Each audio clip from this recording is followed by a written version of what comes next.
how do I obtain a detainer warrant? Under Florida law, it's called an unlawful detainer action. And this is an action that you bring whenever you have someone that's staying in your property, such as a guest or a relative or whatever, and they don't pay rent. They're not a tenant. And you want them to leave, and they're not leaving. And so what you do is you give them notice that you're withdrawing your consent for them to stay there.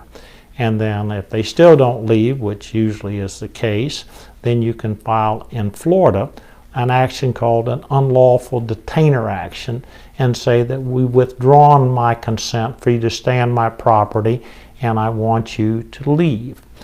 There are precious few defenses of that, primarily as if they have some ownership interest in the property. Well, you can't remove them because as an owner they're entitled to stay there, but otherwise you should be entitled to a judgment of possession. And then once the judgment of possession is entered, the clerk is directed to issue a writ of possession, and then the sheriff goes out and gives notice, and if they don't leave then, the sheriff will then remove them.